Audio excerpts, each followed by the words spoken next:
The exact second you argue with a toxic person, you are committing psychological suicide. You are willingly feeding an energetic parasite. But there is a terrifying, invisible weapon that permanently destroys their power over you. Discover the devastating secret to the untouchable mind. Picture the exact second before you destroy your own peace. Your heart rate is spiking, your thumbs hover trembling over the glowing glass of your smartphone, and a furious, blinding need to strike back consumes your entire mind. Someone, perhaps a total stranger or someone who means absolutely nothing in the grand, sweeping timeline of your existence, has just insulted you, provoked you, or challenged your worth. In that terrifying, razor-thin moment, you are about to pull the trigger on your own psychological suicide, willingly handing over the master keys of your soul to a phantom. Why do we do this? Why do we so eagerly bleed out our precious life force for those who secretly despise us? Lu Vuong Travok 05 Men Chao Kui 6 Va Kak Ban. If you have ever felt entirely drained by the toxic gravity of another human being, I urge you to hit the subscribe button right now to support the channel, so we can continue bringing you these deep, life-altering explorations into the human psyche. Now, let us step together out of the illusion, because we have been profoundly lied to since the day we were born. We are violently conditioned by society to believe that the dollars in our bank accounts represent our ultimate wealth and our definitive power. But I am telling you, from the deepest, quietest observations of human interaction, the true currency, the absolute fiat of your human soul, is your attention and your time. These are the rarest, most expensive, entirely non-refundable commodities in the universe. The very second you spend a fragment of your focus, it is permanently erased from the ledger of your life, gone into the void forever. Yet, we hemorrhage this profound inner power with terrifying carelessness, tossing our golden coins into the mud, giving them away freely to people and events utterly unworthy of our energetic investment. Every single time you react to a petty provocation, every time you let a venomous comment dictate the rhythm of your heartbeat, you are swinging the vault doors of your mind wide open and actively inviting thieves to pillage your mental wealth. Who exactly are these thieves? I call them the emotional bankrupts. These are the profoundly broken, manipulative wanderers of the earth who harbor a suffocating, echoing void within their own chests. They are entirely incapable of generating their own sense of self-worth, peace, or validation.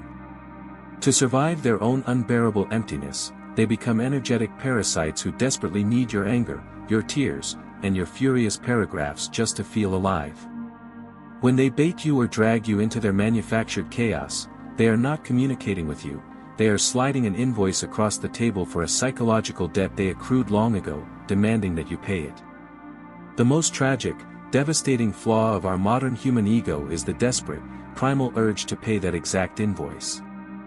Your ego whispers lies in the dark, telling you that silence is weakness, tricking you into believing that by fighting back and screaming into the abyss, you are defending your honor. But I have realized through bitter experience that this is the ultimate form of submission. When you react, you validate their shattered reality, telling them that their cheap words hold the supreme power to control your emotional state. To reclaim your sovereignty, you must initiate a radical, almost ruthless paradigm shift by consciously, deliberately declining the transaction. You have to start viewing your attention not as an involuntary reflex, but as the most exclusive, heavily guarded fortress in existence, where only those who bring profound value are granted passage. When the emotional bankrupt comes violently banging on the doors of your perception, true, terrifying power is not found in screaming back through the keyhole. It is found in letting them completely exhaust their pitiful frenzy against the cold, immovable wall of your absolute silence. If letting them exhaust themselves against the cold wall of your silence is the ultimate goal, we must first deeply understand the treacherous, intoxicating inner voice that begs us to tear that wall down. This voice is your ego, and it is the master architect of your suffering.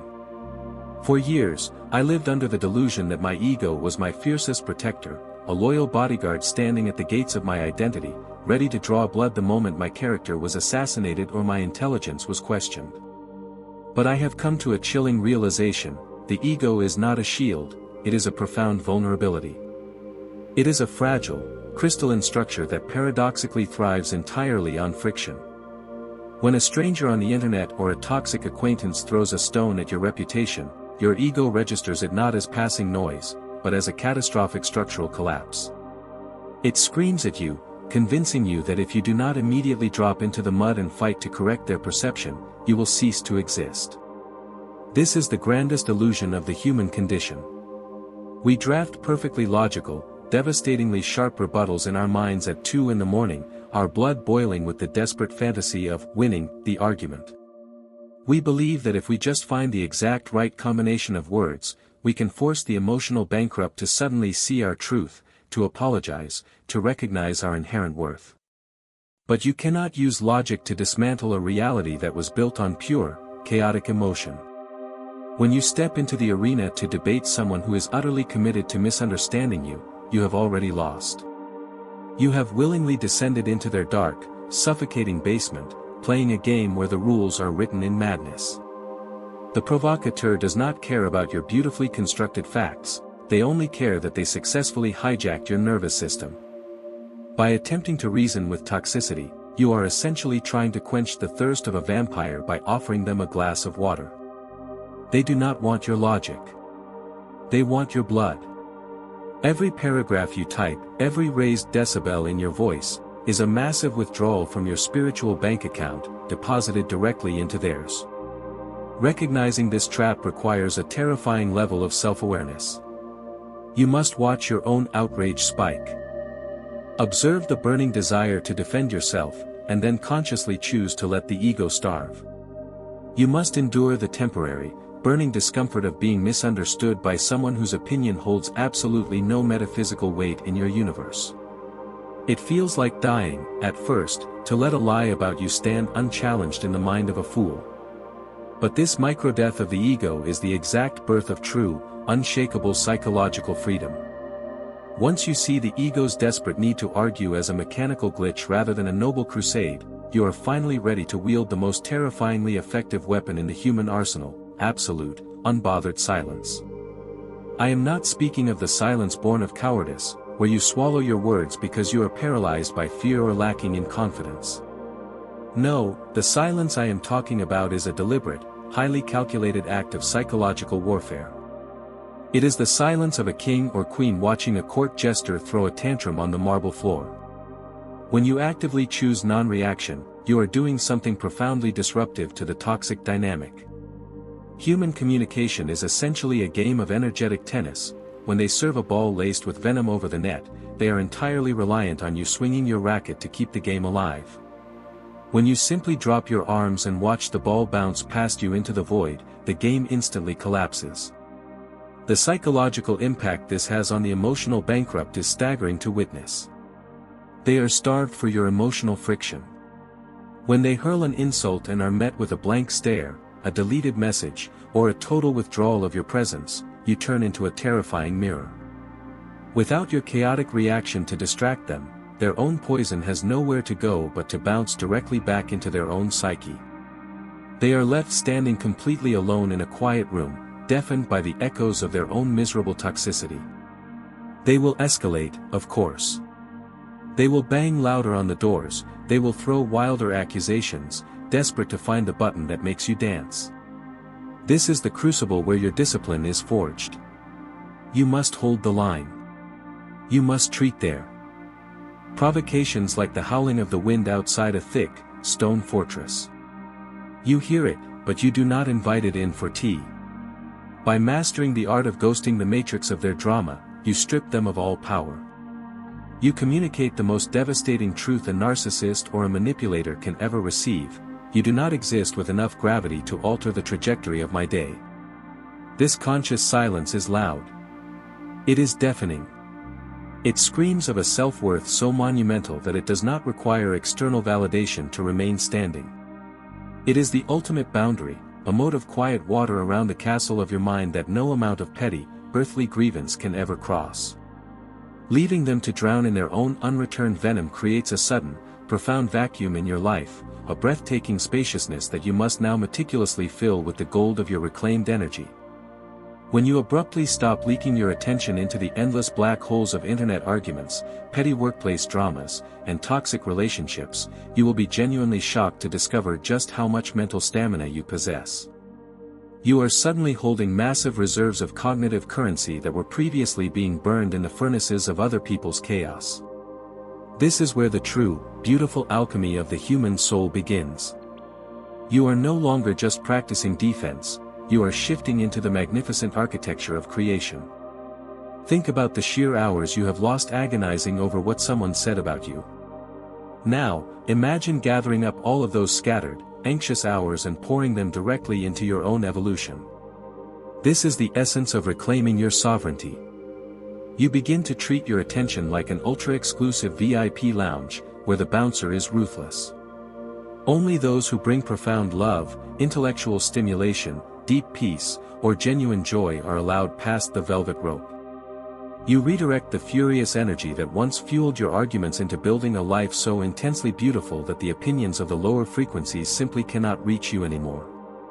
You pour it into your art, your physical health, the silent sanctuary of your morning coffee, and the people who actually look at you with love in their eyes. I realized that my inner peace was not a naturally occurring state, it was a fragile, exquisite garden that required aggressive maintenance. You have to pull the weeds of toxic attachments without an ounce of hesitation. When you do this, you undergo a radical shift in identity. You stop seeing yourself as a victim of other people's behaviors and start seeing yourself as the absolute author of your own reality. The things that used to completely derail your week barely register as blips on your radar. You learn the divine art of detachment. You observe human foolishness with a quiet, almost clinical fascination, rather than a burning, personal offense. You realize that the way people treat you is fundamentally a broadcasting of their own internal reality, a confession of their own hidden pain, and has absolutely nothing to do with your intrinsic value. As you meticulously tend to this inner garden, fortifying it against the relentless chaos of the outside world, you will inevitably undergo a profound, permanent metamorphosis. You reach a state of being that very few humans ever achieve, the ascension to the untouchable mind. This does not mean you become a cold, unfeeling robot. In fact, it is the exact opposite. Because you are no longer squandering your emotional depth on meaningless battles, your capacity to feel love, gratitude, and awe becomes exponentially deeper.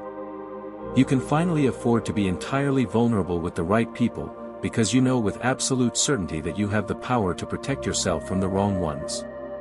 You will begin to walk through the world with a different physical posture. It is a quiet confidence, an aura of unbothered grace that commands respect without ever having to demand it. The emotional bankrupts will still exist, of course. They will still wander the earth, looking for open veins to tap into. But when they cross your path, they will instinctively sense the impenetrable wall of your self-mastery. They will look into your eyes and realize instantly that you are a barren wasteland for their drama, and they will move on to easier prey. Life is breathtakingly short. It is a fleeting, miraculous spark of consciousness suspended in an infinite, dark universe. To spend even a fraction of this miraculous existence trying to prove your worth to people who are committed to their own misery is the greatest tragedy of all.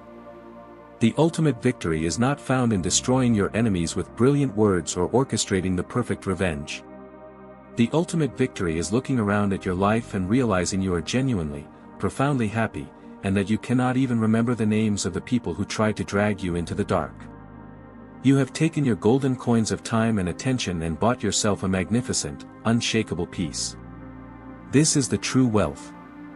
This is the sovereign soul. Hold tightly to your keys, guard your fortress, and let the rest of the world argue with the wind. In closing, the journey to true psychological freedom begins the moment you decide to stop feeding the insatiable beast of your ego. We spend so much of our lives desperately trying to win arguments against those who are already committed to misunderstanding us, unaware that our engagement is the exact currency they seek. By choosing absolute, calculated silence, you are not surrendering, you are engaging in the highest form of self-preservation. You essentially starve toxic individuals of the emotional friction they crave, reflecting their poison back into their own empty voids. This profound act of non-reaction creates a massive energetic vacuum in your life. Instead of leaking your vital cognitive stamina into meaningless battles, you can now redirect that immense power toward the beautiful architecture of your own existence. You reclaim your sovereignty. You become the ruthless bouncer of your own attention, allowing only joy, growth, and genuine love past the velvet rope. Ultimately, achieving the untouchable mind is not about becoming cold or emotionally detached from the world, it is about fierce prioritization. It is the realization that your time and mental peace are your most precious commodities. Let the provocateurs shout into the abyss. Your only duty is to cultivate a life so intensely fulfilling that the background noise of their drama simply fades away, leaving you in a fortress of magnificent, unshakable peace. Your attention is your most valuable currency, and your ego is the worst financial advisor you could possibly have. True power does not lie in proving someone wrong or having the last word, it lies in recognizing that not every provocation deserves your energy. The way others treat you is a reflection of their own internal chaos, not a measure of your worth. Mastery over yourself begins when you can comfortably let people be completely wrong about you while you remain perfectly at peace. The 24-hour rule: whenever you feel intensely triggered by an insulting comment, a passive-aggressive email, or a toxic remark, force yourself to wait 24 hours before responding. Once your nervous system settles, the ego's desperate urge to argue usually vanishes. Audit your attention, treat your mental energy like a highly guarded bank account. Stop making daily withdrawals for people who drain you. Mute, block, or unfollow sources of unnecessary internet drama without a single ounce of guilt. Practice the gray rock silence. When confronted in real time by an emotional bankrupt seeking a reaction, give them nothing. Offer a blank stare, a non-committal nod, or simply walk away. Watch how quickly the game collapses when you refuse to swing your racket. What is one specific situation in your life where you chose to stay silent instead of arguing back, and how did that choice make you feel afterward? Please share your thoughts in the comments section below so our community can read and learn from your perspective. If you found value in this message, please hit that subscribe button to support the channel. Your subscription is the ultimate motivation that helps us continue creating deep, impactful content just like this.